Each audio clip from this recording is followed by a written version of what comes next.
Bagaimana hukum transaksi jual beli online? Bagaimana akad yang sah untuk dilakukan? Dalam agama sangat dihindari gedanya dalam transaksi jual beli agar jangan terjadi gharar, penipuan. Baik terjadi penipuan. Jadi yang membeli juga puas, yang menjual juga puas. Innamal bai'u an taradin, kata Rasulullah. Hanya saja jual beli itu adalah disertai dengan saling ridha meridai. Jadi senang sama senang. Akan tetapi karena kebutuhan dikala orang untuk melakukan transaksi salam namanya, artinya barangnya golom dah kalan.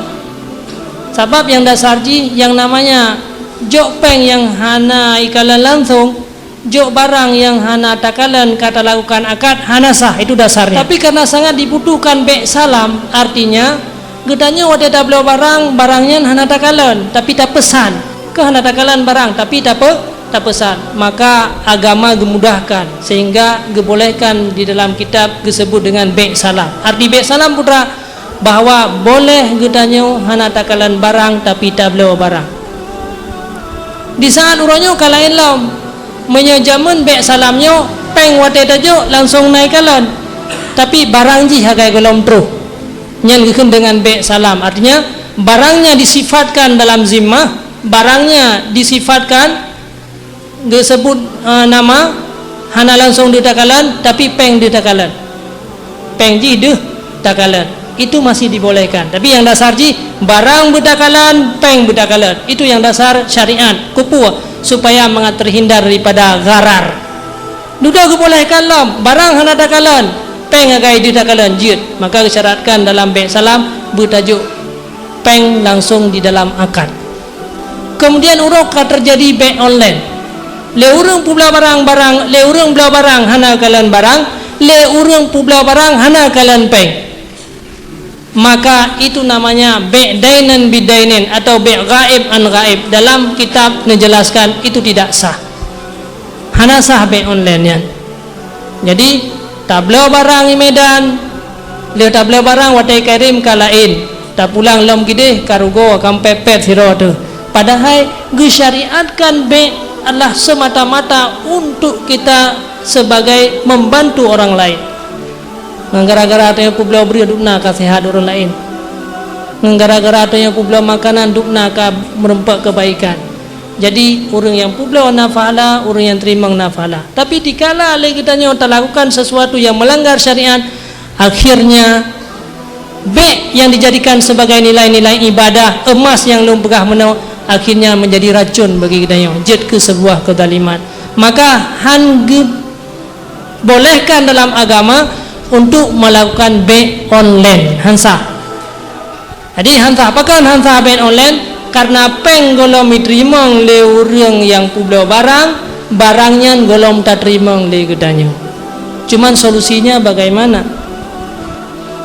Uronyo yang butuh bahwa apabila ka dikirim barang ke gedanya, maka saat dikirim barangnya ke tak lakukan akad, tak keun bacina uronyo ataupun tak telepon ke dehu Medan bahwa karena sah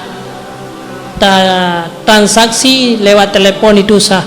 Dalam kitab Tufah nak dijelaskan bahwa silku dengan alat-alatnya boleh melakukan transaksi. Jadi barang wate katruh no baru tangkat nyo barang yang katruh nyo kaulung bela beh kajut ikun yang kaum ada. Jadi itu solusi adalah untuk sahnya bek online. Jadi wate katruh tangkat bek segolom tru barang peng golom takirin ka terjadi transaksi akad jual beli, itu tidak sah. Maka miana orang yang menjawab bahwa hukum bek online tidak sah, yang kelagi yang hana sah. Hukum bek online sah, pajan sah wate saat truh barang atau katruh peng gedanyo tak kirim gede. Maino peng biasa penena ya terima ngeju, yang biasa orang terima barang. Lihat tak kalan-kalan barang mandum baru kalau yakin gedanyo untuk tak terima barangnya baru tak lakukan akad tak telepon. Ya Cina ada begah mandang. Nyo barang yang kakak kirim sudah saya beli ya ikut dikrek kasih video. Jadi barang yang sudah dikirim saya beli ya ikut dikrek Cina kasihnya kasah. apa minta pegahnya akad ilek hana hidup pun ya tapi Aceh dia jeut. Jadi barang yang sudah dikirim sudah saya beli ya kamu ada.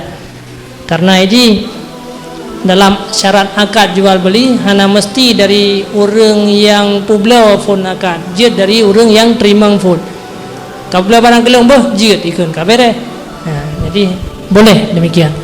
Jadi siga tu secara kesimpulan apa yang talon Tuan sampaikan, bank online menyalagi yang terjadi uronyo hukumnya tidak sah.